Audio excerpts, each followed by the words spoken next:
ya sekedar sharing pengalaman dari apa ya? Kalau orang bilang dari babu ya, orang bilang. Saya nggak suka Mbak dengan istilah itu Mbak. Kita semua manusia sama. Oh ya ya ya. Oke lah. Iya.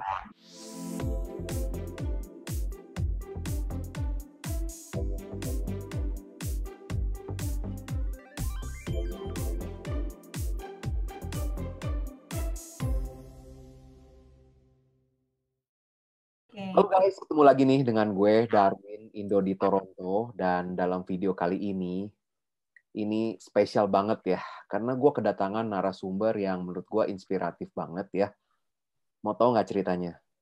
Dulunya itu cuman dari TKI yang kerja ke Taiwan guys, tapi bisa berubah menjadi seorang business owner di Vancouver, Kanada. Wah, luar biasa nggak? Nah, jadi pengen tahu lebih lanjut kan?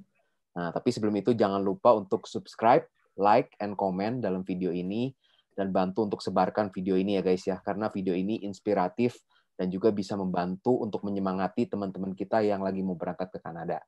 Oke, untuk mempersingkat waktu, saya minta tolong dengan sangat untuk narasumber kita memperkenalkan diri dengan singkat. Ya, silakan Mbak. Halo Mas, apa kabar? Baik, baik Mbak. Silakan Mbak, perkenalkan diri Mbak ke teman-teman yang ada nih. Teman-teman, nama saya Harni. Saya tinggal di Vancouver, letaknya di kota Burnaby. Saya udah 13 tahun di Kanada. Wah, luar biasa. Aslinya dulu di mana Mbak? Gimana? Aslinya dulu di mana di Indonesianya? Saya dari Magetan, Magetan ya. Magetan, Jawa Timur. Oh, oke, Ya, oke. dari Iya. Magetan, Jawa Timur. Iya, oke, oke. Mbak, boleh ceritain secara singkat nih Mbak ya, dulu background-nya Mbak Harni ini gimana gitu ya, awal-awalnya sehingga sampai bisa ke Kanada nih ya. Mungkin kurang lebih perjalanan secara singkatnya dulu nih, gimana nih? Ya, sebenarnya ke Kanada ya. Ke Iya, Kanada dulu apa gimana? mungkin dari awalnya deh. Dari Oh, awalnya Mbak Harni dari itu dulu awal. gimana, mulai kerjanya gimana gitu. Saya dulu tuh ya sama lah kayak di Indonesia kan, eh, mengandalkan hanya jasa yang low kan nggak mungkin untuk yang mendapatkan pekerjaan yang lebih bagus gitu. Udah nggak rahasia lagi, kebanyakan perempuan-perempuan Indonesia mau cerita dari Jawa, Madiun, Magetan, Ponorogo sekitarnya itu terinspirasi dari kawan-kawan yang dulu-dulu sukses itu pada pergi ke istilahnya ke luar negeri lah, ke adanya Singapura, Taiwan, Hong Kong gitu. Kebetulan saya juga tertarik pergi ke Taiwan. Saya dulu pernah kerja di Taiwan, kayak gitu. Terus di waktu itu kalau nggak salah itu 2000 apa ya? Di 2012 apa itu kita kerja di Taiwan itu dibatasi, nggak seperti sekarang kayaknya itu bisa continue gitu. Jadi setelah 6 tahun itu kayaknya nggak boleh lagi kerja, renew kayak gitu, mesti harus balik. Kalau nggak salah itulah ya dulu 4 tahun itu baru bisa balik lagi ke Taiwan kayak gitu kan. Jadi waktu itu udah mikir-mikir, aku kalau nggak bisa ke Taiwan lagi mau kemana ya kayak gitu kan. Sedangkan waktu itu kayaknya Taiwan itu gaji kita mesti mikirin yang gaji dulu paling ya, dari gaji kecil pasti gaji besar. Taiwan itu gajinya yang paling besar. Mikir masa iya harus ke Singapura lagi atau ke Malaysia lagi yang gajinya lebih rendah, padahal kerjaan kita sama, bekerja kan sama kayak gitu. Tapi terus waktu itu kebetulan memang rezeki mungkin kali ya, itu ada program dari negara Kanada kayak gitu, ada agensi kayak gitu, bisa membantu memberangkatkan TKW Indonesia yang misalnya itu lolos interview apa gimana itu ke Kanada memang. Dan kebetulan di Kanada lagi ada program namanya Under Live-in Caregiver kayak gitu ya. Waktu itu sih nggak terpikir sama sekali sih juga untuk bisa datang ke Kanada gitu. Hmm. Malahan negara Kanada aja waktu itu kalau nggak salah baru aku dengar kalau ada negara Kanada, bener. Nggak tahu negara Kanada di mana gitu. Tahu saya ya pokoknya dilihat di apa gambar itu yang snow-nya, gunungnya ada snow-nya itu kayaknya kalau bisa datang ke sana kayaknya lebih ini dah kayak gitu. Dan waktu itu sebenarnya kayak saya itu main gambling. Kenapa bilang kayak gitu? Karena nggak ya aku bisa ini dengan background saya kayak begini kayak gitu kan. Tapi ya itulah namanya kita ibaratnya main gambling lah. Karena kalau sudah kita proses pasti membutuhkan biaya kan. Betul. Kalau biaya sudah masuk, duit hilang. Kalau nggak jadi nggak bisa datang. Tapi karena nekat, oke lah nggak apa-apa. Saya bilang percaya diri kayak gitu kan. Nah, saya ikut proses dan ya alhamdulillah memang ada program kan dari Kanada itu. Jadi saya prosesnya itu cuma 2 bulan. 2 bulan langsung diberangkatkan ke Kanada. Jadi itu bekal pengalaman gimana nanti di Kanada sampai nggak prepare baju apa itu nggak ada sama sekali. Yang dalam pikiran saya waktu itu bisa berangkat kerja ke Kanada itu aja sudah syukur kayak gitu. Jadi nggak ada terbayangkan nanti di Kanada itu yang dingin atau gimana orangnya gimana itu sama sekali nggak ada bayangan. Gitu. Oke. Nah ini saya mau tanya dulu nih sedikit ya Mbak ya. Ini saya mohon maaf ya Mbak ya. Tadi kan Mbak cerita bahwa dulu bekerja sebagai kurang lebih istilahnya TKI ya Mbak ya ke Taiwan ya pertama ya. Nah itu dulu di Taiwan itu kan setahu saya mereka berbahasa Mandarin ya kebanyakan orangnya. Betul. Nah lalu kan ke Kanada juga Kanada kan bahasa Inggris nih ya. Nah dulu untuk menghadapi bahasa itu gimana Mbak prosesnya Mbak? Untuk ke Taiwan kan harus bisa Mandarin atau ke Kanada juga harus bisa bahasa Inggris. Prosesnya Mbak Hani untuk bisa belajar gimana tuh? Memang itu yang awal-awal datang ke Kanada itu yang problemnya itu memang dari awal-awal 1, 2, 3 bulan itu memang benar-benar yang kayak orang ujian yang paling berat ya. Berat dengan segi bahasa dan waktu itu juga pas kebetulan lagi mau musim dingin, kan jadinya tuh ya memang benar-benar berat. Cuman ada apa namanya itu baiknya juga, karena saya ke Kanada itu live in, maksudnya live in itu kerja tinggal dengan majikan. Tinggal dalam ya. Saya memang majority yang mengambil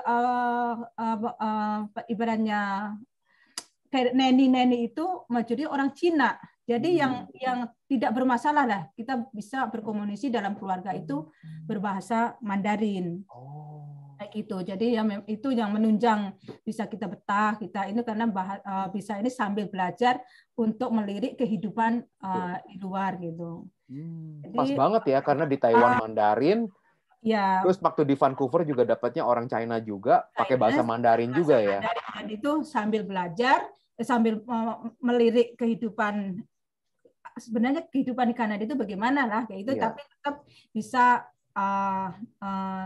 nggak ada masalah dengan bahasa kayak gitu.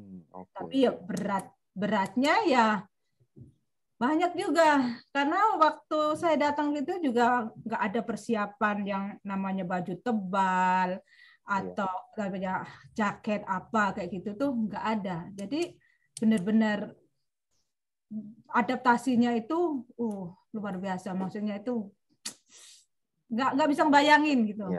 Tadinya yang kalau di Indonesia pakai jaket 2 aja sudah cukup waktu itu karena kita kulitnya ini, sampai baju 4-5 pun kadang masih kedinginan. Padahal katanya Vancouver itu masih negara apa? Paling hangat ya. Hangat. Di antara yang lain ya. Iya. Oke. Iya. Oke, nah terus jadi secara kendala bahasa tadi menarik tuh bahwa ada keuntungan karena dulu pernah di Taiwan. Nah sekarang dari segi ketika sudah di Kanadanya nih Mbak ya, Berarti kan itu tadi tahun 2012 ya berangkatnya ke Kanada ya? Saya berangkat ke Kanada itu 2008. Oh, 2008. Oke. 8. Iya, Dari iya. 8 itu saya udah mendarat di Kanada. Oh, oke. Nah, Dari ini setelah bekerja di Kanada menjadi jadi live-in caregiver ya. itu berapa tahun prosesnya Mbak dari bekerja sebagai caregiver sampai akhirnya bisa membuka usaha sendiri? Untuk live caregiver itu kontrak memang 2 tahun dan program itu 2 tahun dan kita memang beruntung setelah 2 tahun tanpa kendala memang ada program bisa apply untuk mengajukan sebagai permanent resident. Jadi setelah 2 tahun untuk bisa apply permanent resident, saya apply untuk jadi permanent resident kayak gitu. Ya tadinya ya nggak terpikirkan untuk mau stay di sini, gitu nggak ada. Cuman kepengen masih untuk dalam beberapa tahun kayak gitu kan. Nah setelah kita apply permanent resident itu kan kita mendapat sebelum PR-nya permanent resident atau PR-nya itu approve, kita dikasih yang namanya open work permit. Oke. Nah, open work permit itu kan permit yang bisa kita bekerja dengan majikan apa saja tanpa kontrak. Kayak gitu. Jadi tanpa kontrak. Jadi waktu itu saya udah dapat work permit. Kalau di kehidupan di luar sana itu kita di Kanada itu apa ya kayak free lah, kita bisa mengekspos, kita bisa apa namanya kayak menyalurkan kebakatan kita, hobi kita tanpa orang yang nyinyir ibaratnya kayak gitu kan. Apa yang mengembangkan diri ya. Mengembangkan diri, apa yang kita bakat yang kita punya, nggak mesti harus under control majikan ibaratnya kan kayak gitu kan. Ya, akhirnya ya setelah open work permit-nya itu keluar, saya memang nekat apapun yang terjadi nanti saya mesti harus hidup di luar. Di luar maksudnya itu tanpa ada kontrak dengan majikan yang mesti harus handle telunjuk majikan kayak begitu. Istilahnya kalau hidup di luar itu kita mau meneruskan studi sekolah yang ngambil jurusan nurse, apalah yang kita bisa itu free. Mau sekolah bahasa, memperlancar bahasa itu kan free dari government kayak gitu. Jadi otak juga nggak stuck, otak juga kita bisa grow kayak gitu. Tapi ya waktu itu ya memang pertama-tama saya keluar dari majikan itu juga awal-awalnya itu juga nggak ya juga awal-awal sulit. Karena waktu 2009 2008 2010 itu minimum wage Vancouver itu cuma $8.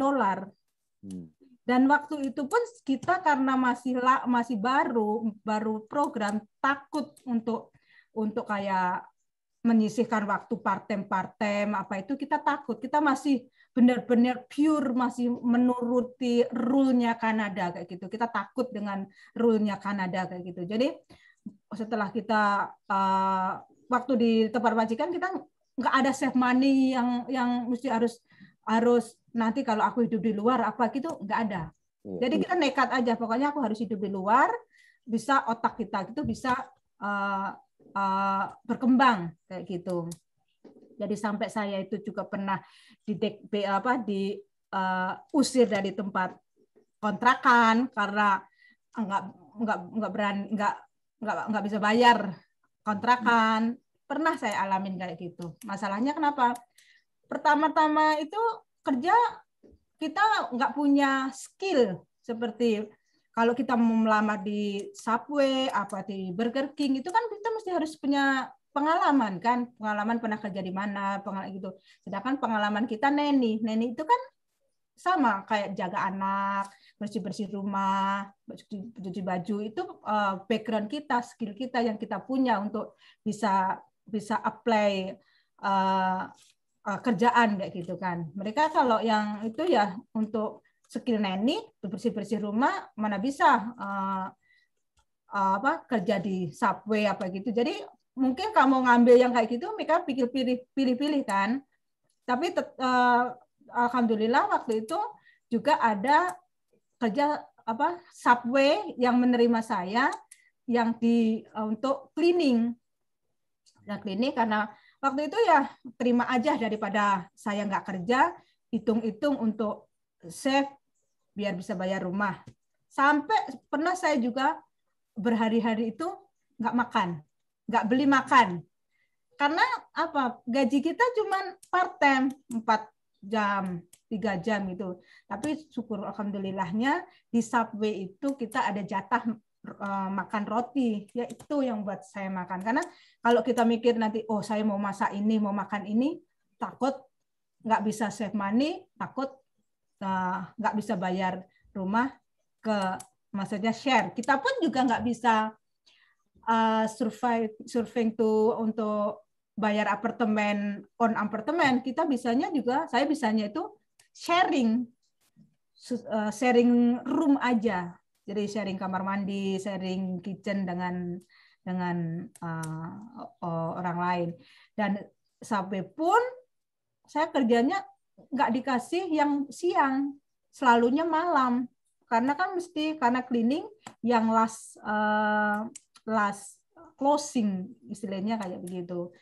Terus saya juga nggak bosan-bosannya nggak diterima, pokoknya sending resume kemana kayak gitu kan. Tapi ya memang skillnya itu mungkin rezekinya itu di bidang cleaning, ya sudahlah saya diterima di cleaning service.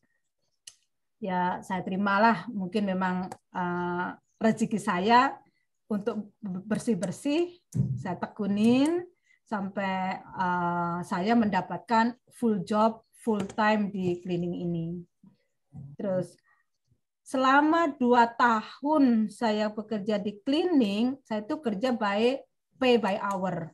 Kalau saya kerja banyak hour, ya saya dapat banyak duit, istilahnya banyak gaji. Kalau less hour, ya less salary, istilahnya kan kayak gitu. Terus 2 tahun kemudian karena memang kerja saya, maksudnya itu udah enjoy lah dengan skill saya udah nggak ngelirik kemana-kemana karena tahu saya memang nggak punya keahlian lainnya, makanya ada kesempatan untuk subkontraktor. Jadi ibaratnya naik sedikit lah, ibaratnya naik tangga dari tangga pertama ke tangga kedua. Gitu. Dari subkontraktor itu ya saya tekunin gimana sih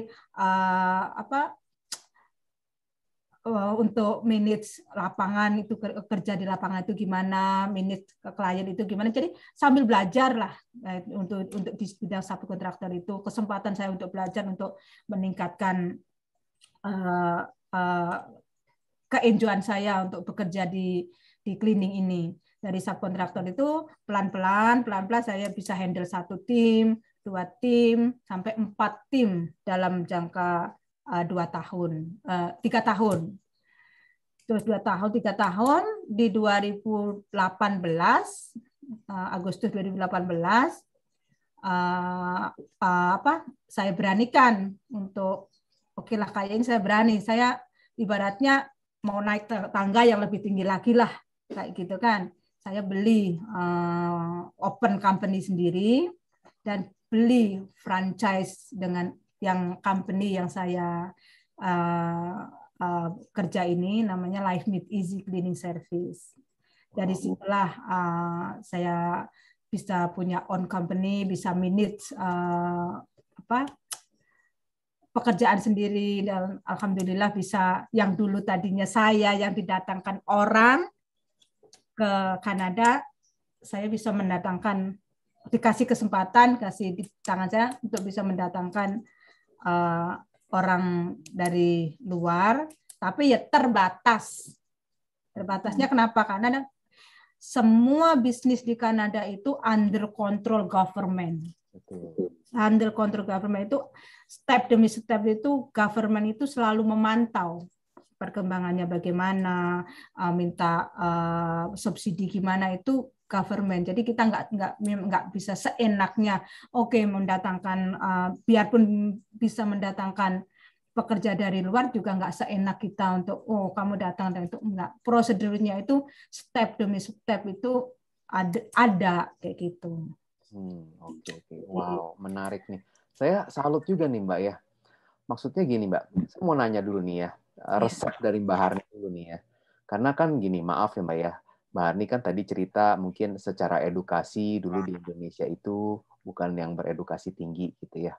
Tapi bisa sampai pola pikirnya tuh seperti ini gitu. Dalam arti, ya udah di Kanada nggak mau terikat terus dengan menjadi caregiver live-in gitu.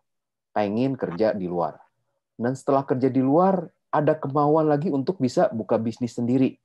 Nah, ini suatu pola pikir yang menurut saya ya, bahkan ada beberapa yang udah beredukasi tinggi pun takut gitu loh untuk buka usaha sendiri. Atau nggak punya pola pikir untuk mau maju. Tapi Mbak Harni yang hanya mungkin edukasinya nggak tinggi, tapi bisa punya pola pikir untuk mau maju terus. Itu gimana sih Mbak resepnya? Kalau saya itu orang yang suka mencoba. Saya nggak mau bilang nggak mungkin atau nggak bisa sebelum aku mencoba. Itu yang membuat aku. Jadinya seperti seakan-akan saya itu berkaca kayak gitu, ngomong dengan di kaca kayak gitu kan. Saya nggak akan bilang nggak mungkin, aku nggak mungkin nggak bisa, aku cuman begini, nggak mungkin. Tapi saya selalu bilang, kamu belum mencoba kok nggak bilang nggak mungkin gitu. Perang dulu. Berjuang dulu. Kalau kamu ketembak sudah maksudnya udah terluka, berarti memang kamu nggak mungkin, kamu nggak bisa maju lagi, nggak bisa berjuang lagi gitu. Jadi ya coba dulu, coba, jangan putus asa untuk itu, jangan mengatakan tidak mungkin sebelum mencoba, tapi ya harus ketidakmungkinan itu ya harus benar-benar ini tuh mungkin nggak sih saya bisa, maksudnya itu saya bisa coba dulu apa enggak gitu ya, kita memang harus ini. Tapi kayak seakan-akan kayak sudah ada lubang di pinggirnya masih mau nyemplung, kan kita nggak mungkin kan untuk melakukannya itu gitu. Jadi kira-kira manjat gunung itu ada memang gitu, rintangannya ada gitu.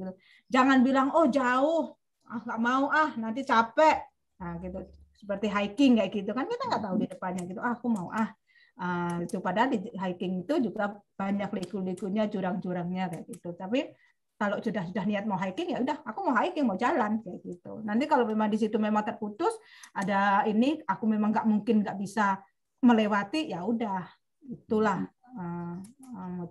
motivasi untuk bisa terus gitu. Nah, terus kalau tadi tuh mengenai kendala bahasa Inggris tuh, akhirnya sampai harus kerja ya kan, terus akhirnya sampai buka bisnis sendiri, berarti kan secara komunikasi bahasa Inggris harus ada improvement ya. Nah, itu proses Mbak Harni untuk bisa improve bahasa Inggrisnya gimana tuh Mbak? Bahasa itu ya dipelajari sambil dipraktekkan. Kalau cuma dibaca itu tanpa kita mempraktekkan, kita berani berkomunikasi dengan orang, salah enggaknya kita nggak bisa berkomunikasi sama orang, itu kita nggak tahu kesalahan kita gimana, dan kita jangan malu, gengsi kalau kita itu dibenarkan. Gitu. Sebenarnya kalau orang Indonesia ibaratnya bukan apanya, what kayak gitu, masalahnya kayak gitu. Kalau dibenarkan what kayak gitu istilahnya, ya jangan merasa kamu sok pinter ibaratnya, jangan bilang kayak gitu. Terima kritikan orang, terima pembenaran orang kayak gitu. Jadi sambil dipraktekkan, nggak apa-apa. Maksudnya di sini kan bukan Inggris, itu kan bukan mother language kita, bukan ibu bahasa kita. Salah apa, yang penting kita berani, kita paham komunikasi kita. Udah, itu motif saya nggak takut. Saya itu bahasa Inggris saya itu grotal-gratal, nggak benar apa. Maksud saya begini, bahasa tangan pun juga berbunyi. Bahasa tangan ini juga saya gunakan. Iya. Jadi punya dua bahasa mulut, bahasa tangan. Jadi kayak orang India itu. Iya, Bahasa benar-benar. tangan ini. Karena Iya. ya begitu. Oke. Nah, saat ini kan Mbak Harni ini udah menjadi seorang pemilik usaha ya. Nah, ini kalau boleh tahu saat ini timnya udah ada berapa banyak, Mbak? Sekarang ini saya ada tiga dengan saya. Jadi sudah ada 6 employee dengan part-time kayak gitu. Itu banyak kan mengerjakan untuk cleaning di apa, Mbak? Kantor atau rumah atau apa tuh?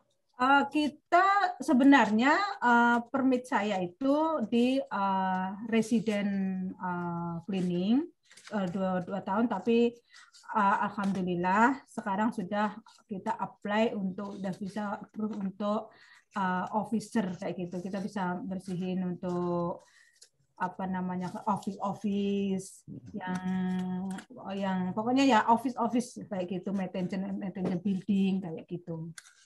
Oke. Step demi step kayak gitu. Okay. Jadi di sini kalau residen ya residen, office ya office, nggak bisa campur aduk kayak gitu. Nah, kalau dari segi menjalankan bisnis ini nih, pasti kan ada suka dukanya ya. Boleh di-share nggak, Mbak, sukanya apa, dukanya apa nih dari menjalankan bisnis ini nih? Kalau saya sukanya dulu ya. Iya. Sukanya itu ya kita kedua bisa surface income kita. Yang pertama juga bisa menolong family kita di Indonesia, yang bisa adik-adik kita, anak-anaknya itu bisa ibaratnya mengenyam pendidikan yang lebih bagus lagi. Seperti kan Indonesia tahu sendiri kan, tanpa pendidikan yang bagus, kadang pendidikan yang bagus pun cari kerjaan juga susah. Apalagi nggak berpendidikan, dan itu yang sukanya, karena kita menambah semangat kita untuk, aku kan punya tanggung jawab di pundak kita. Jadi kita nggak merasa capek apa gimana, karena ada semangat tanggung jawab gitu. Kalau dukanya ya banyak dukanya. Karena kita menghandle banyak orang, punya banyak pikiran, banyak yang pertama ya menghandle karyawan kita. Yang paling utama itu supaya karena kita tanpa mereka juga nggak bisa apa-apa, kan? Kita mesti bisa bekerja sama dengan mereka. Kita nggak boleh aku bos, kamu karyawan, enggak, kita partner. Jadi menghadapi partner-partner itu kan, apalagi bukan dari bangsa kita. Jadi kadang kendala juga sulit, kemauannya itu harus gimana dia itu kayak gitu. Itu harus kita bisa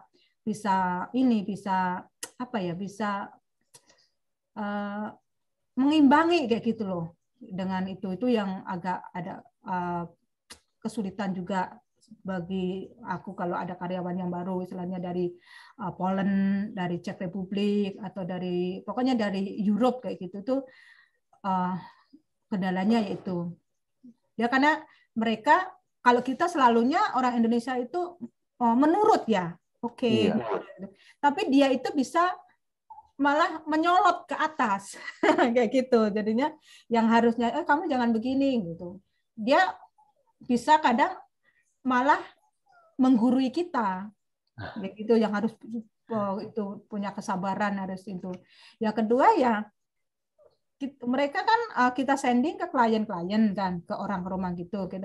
Iya. Kadang ya karena mereka itu memang orang yang freedom, yang memang nggak bisa maksudnya diatur apa gimana nggak tahu. Jadi kadang berkomunikasi dengan majikan, dengan kliennya minta begini, kadang dia itu juga minta gini kayak gitu tuh kadang nggak itu. Jadi kita mesti harus datang sendiri untuk fix kemauannya klien itu gimana. Ibaratnya touch up dia punya kerjaan, yang dia punya komplain itu juga kendalanya. Iya.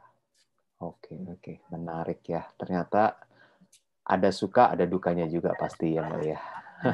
Iya. Nah, Mbak, saat ini tuh kalau kita lihat realitanya ya, banyak sekali teman-teman di Indonesia yang mungkin terinspirasi seperti Mbak gitu ya, pengen menjadi TKI ke Kanada gitu ya. Namun dengan kondisi skill yang tidak begitu tinggi dan juga pendidikan yang tidak begitu tinggi gitu ya. Sehingga banyak dari mereka yang kalau saya boleh bilang banyak yang terbuai dengan tawaran-tawaran yang tidak masuk akal gitu ya. Nah, Iya. kira-kira menurut Mbak gimana tuh? Apa pesan atau nasihat Mbak buat mereka itu? Ya, untuk sebenarnya Kanada itu uh, gimana sih ya? Tergantung penyponsor, kemauan si penyponsor. Menurut saya itu, karena dari government sendiri itu jujur tidak memfokuskan kamu harus berpendidikan ini, kamu harus berpendidikan ini kalau memang skillnya itu yang dibutuhkan ke Kanada itu yang gitu. Seperti ada program duty cleaning yang saya alamin itu kan saya skillnya kan ibaratnya non skill kan, kalau cleaning itu ibaratnya non skill. Jadi spesial itu di situ nggak ada yang IELTS kamu itu harus begini, harus skor segini, harus gini, itu nggak ada sebenarnya. Jadi tergantung kemauannya employee majikannya itu apa. Government itu cuman mengisi formulir aja kayak gitu. Kalau malah identitas pribadi seperti ijazah terakhir itu memang ada lebih tinggi ya lebih baik kayak gitu. Tapi kan di sini high school itu sudah diterima. Kalau yang skill cleaning itu yang saya alami loh ya, kayak gitu. Jadi kalau tapi itu tergantung yang utama itu make sure benar-benar ada nggak orang yang mensponsori dan sudah approve dia itu bisa yang namanya LMEI gitu.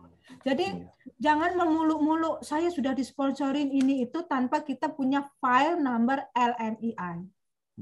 Kayak gitu. Sebenarnya itu ada kopinya kayak gitu. Jadi saya ikut sebuah grup yang memang grupnya itu udah lumayan banyak membernya di situ, ya kan? Itu tuh sering sekali dia itu mereka itu memposting yang kayak job offer, kayak form untuk apply visa atau bagaimana itu. Analisa saya itu semuanya itu palsu, semuanya itu kayak nggak ada satupun yang selama ini saya lihat itu yang real, nggak ada form visa yang kayak begitu tuh nggak ada.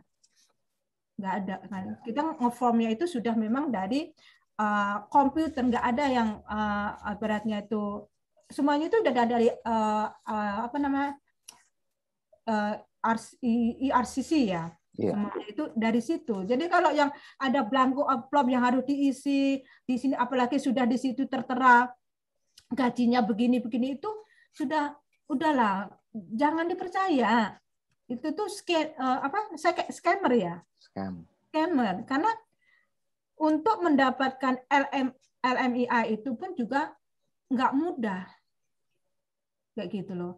Terus satu ini mungkin bisa nanti buat didengarkan banyak teman-teman kita yang di Indonesia itu masalah yang selama ini itu selalu dapat kerjaan di job bank gitu ya, job bank atau Indeed apa itu. Tolonglah, kadang itu benar-benar hati-hati. Benar-benar hati-hatinya apa? Kadang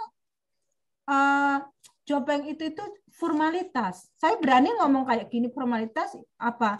Saya nggak takut di show sama itu karena memang betul. Karena kebanyakan mereka itu sudah punya kandidat untuk di-apply yang bisa memang anak ini atau orang ini bisa untuk bekerja di perusahaan saya atau toko saya atau restoran saya kayak begitu.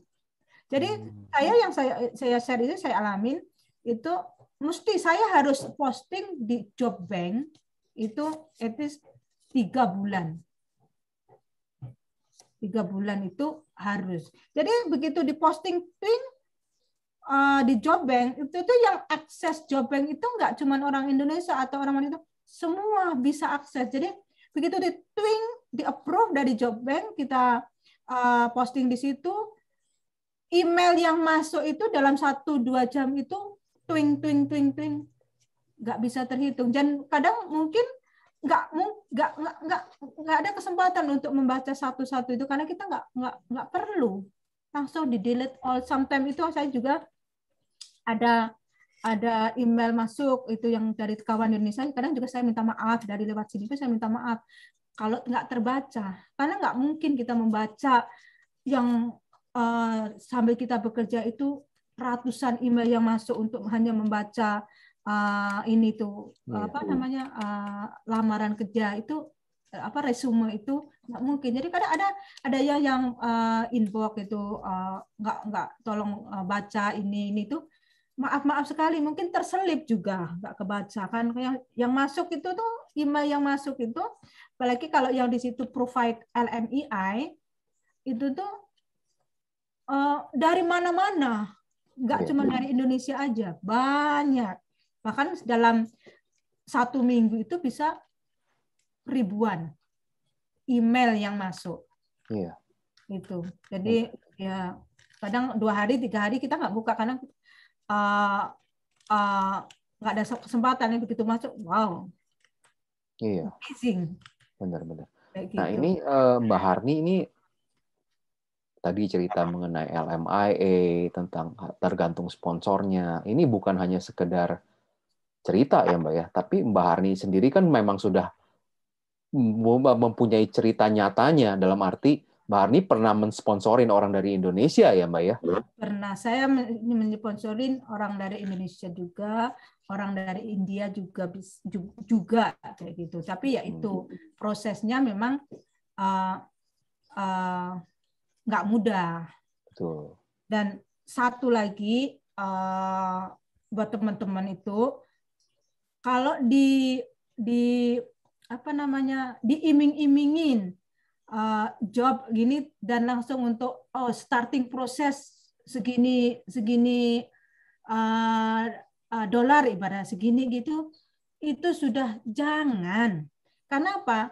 Processing itu tuh nanti namanya processing work permit itu nanti. Yang penting ada persetujuan aku mau ngambil kamu sebagai pekerja. Kayak gitu kan. Jadi kalau sudah bilang kayak gitu, kita ada satu form yang dari mana itu IRCC itu yang kita tanda tangani, gituin saya dengannya namanya job offer. Ya kan, udah dikasih job offer. Itu aja yang kita ini tuh. Jadi urusan yang LMA itu tanggung jawabnya, maksudnya itu kerjanya bos majikan. Karena kita pun majikan pun belum bisa bilang 100% di-approve. Kadang 50% aja kita nggak bisa bilang saya bisa. Saya pasti di-approve, itu kita nggak bisa bilang. Jangankan 10% pun kita jangan berharap dulu sebelum processingnya itu sebelum starting processing. Dan itu kita nggak boleh tahu ini kita mau menjanjikan pekerja kita untuk itu, kita jangan sampai menjanjikan, karena kita nggak tahu kita itu udah dikasih apa enggak, di approve apa enggak LMII kita itu, kayak gitu. Jadi kalau sudah itu langsung apply visa, ini apply visa dari mana, kayak gitu, untuk apa, worker gitu, rasanya itu enggak, prosedurnya enggak kayak gitu loh. Iya, benar-benar. Nah, kalau saat ini tuh sebenarnya untuk program caregiver itu masih ada nggak sih Mbak di Kanada ini? Untuk saat ini, yang program sepengetahuan saya, kan saya juga partner kerja saya juga orang immigration accounting kan, yang memproses saya itu. Untuk under live-in caregiver program itu dari luar itu disuspended dulu, di stop dulu. Karena apa? Di Kanada masih banyak education yang membutuhkan kerja yang memang ada ada sekolah yang kayak untuk jurusan daycare apa itu masih banyak orang-orang yang bisa diambil di Kanada kayak gitu. Oke. Untuk saat ini memang visa dari luar itu belum belum diisukan. Kita cuman applying, processing. Tapi visanya sendiri, entah itu visa work permit, visa student, visa itu belum di-approve. Kita punya keputusan nanti masih tanggal 9 September. Kemungkinan itu baru dibuka sekalian first time buka border. Iya. Itu yang informasi yang saya dapat dari partner bisnis saya. Oke. Gitu. Nah, saya mau tanya sedikit nih Mbak ya, berkaitan dengan saat ini kan kita lagi dalam masa pandemik nih ya, corona ya. Nah ini bisnisnya Mbak tuh terkena dampaknya nggak sih dari corona ini? Kalau masalah cleaning service, alhamdulillah itu nggak ada. Justru malah bagi saya cleaning service itu untuk pembisnis di Vancouver ibaratnya ranking yang paling atas. Yang paling atas. Kenapa? Karena orang justru lebih care dengan bersih-bersih, dengan kebersihan. Yang tadinya minta yang dibersihin 1 bulan, kadang ada yang minta 1 bulan 2 kali. Bahkan ada yang minta 1 minggu sekali. Karena saking takutnya, saking care-nya dengan kebersihan itu. Jadi ya itu untuk cleaning, alhamdulillah kalau di Vancouver masih dalam ranking yang paling atas. Masih nggak ada dampaknya sama sekali. Gitu. Oke. Sip. Waduh, mantap banget nih sharingnya Mbak Harni ya. Dan mungkin ini untuk beberapa hal penutup, mau tahu dulu nih, saat ini proses ke depannya kira-kira Mbak Harni potensinya apa, atau ada mau mengembangkan apa lagi nih kelanjutannya nih? Ya, kalau saya memang sudah dari awal, udahlah mawas diri, tahu diri, nggak punya skill apa-apa selain di bidang cleaning. Ya saya kepengennya tetap mengembangkan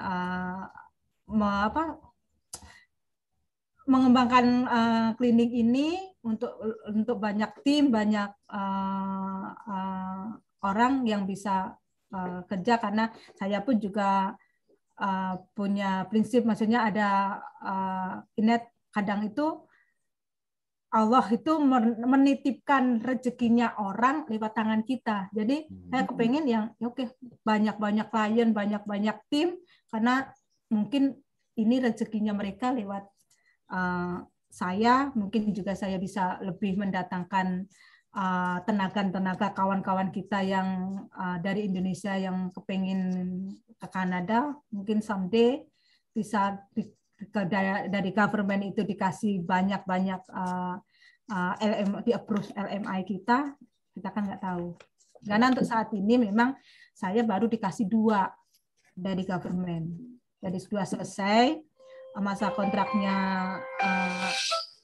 selesai, baru apply lagi gitu.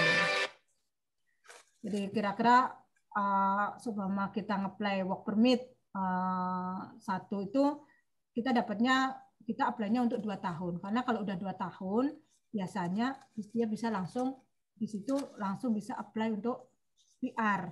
Tapi kalau dapatnya cuma 1 tahun, harus renew lagi. Jadi kita agak lama sedikit, nggak apa-apa, kita apply-nya yang untuk 2 tahun. Gitu. 2 tahun bisa apply untuk bisa mengajukan sebagai PR Kanada. Oke. Dan yang untuk terakhir nih ya Mbak ya, untuk boleh nggak Mbak kasih motivasi atau kasih semangat ya, atau kasih tips dan buat teman-teman di Indonesia yang sedang bermimpi-mimpi untuk ke Kanada gitu saat ini? Mimpi ya harus mimpi, itu harus boleh. Semangat kepengen maju itu harus ada gitu. Terus kedua itu bukan kedua, maksudnya itu bagi teman-teman yang di Indonesia yang kepengen ke Kanada itu, mudah-mudahan Kanada itu bisa ada kerjasama tentang ketenaga kerjaan dari ke pemerintahan kayak gitu. Karena sebenarnya Kanada itu sebenarnya butuh banyak-banyak juga tenaga kerja. Cuman sayangnya sampai saat ini Indonesia itu dengan Kanada itu belum ada kerjasama tentang ketenaga kerjaan seperti Filipina apa itu. Karena saya juga pernah satu tahun yang lalu berkomunikasi dengan Bapak Dubes di Kanada itu tentang bukan Bapak Dubes sih, yang pernah bekerja di Kanada, tapi sekarang dia bertugas di Malaysia itu untuk bagaimana sih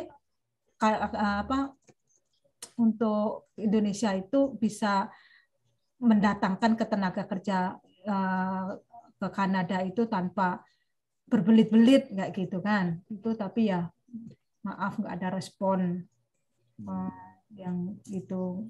Jadinya orang-orang yang datang ke Kanada itu kayak individu sendiri-sendiri dengan kelakiannya sendiri-sendiri kayak gitu. Beda kalau yang ke Taiwan, ke Hong Kong, kemana itu pemerintah ikut mensupport, ikut ada jalannya. Tapi untuk ke Kanada itu ya belum kelakian kita gitu, tergantung pemerintah Kanada itu programnya apa, karena pemerintah Kanada itu programnya juga berganti-ganti. Kadang program ini sudah bermulai 1 tahun, di stop, ganti program lagi seperti ini kayak gitu.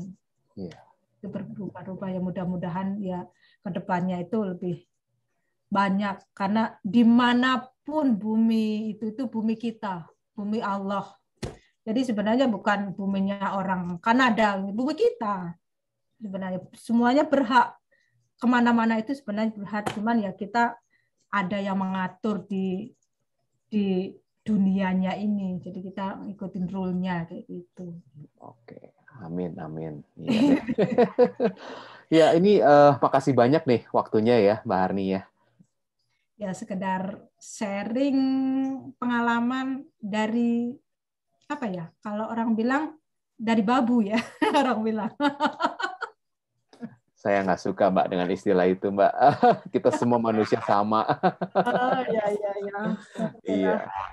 Oke guys, jadi demikian sharingnya dari Mbak Harni, dan gue yakin bahwa ini semua yang dia share itu benar, sesuatu yang masuk akal, sesuatu yang faktual, tidak dibuat-buat, tapi benar-benar bisa menginspirasi bagi banyak orang ya. Oke, sampai di sini dulu video gue hari ini. Jangan lupa untuk subscribe, like, and comment, dan bantu sebarkan. Oke, thank you for watching. Bye. Okay.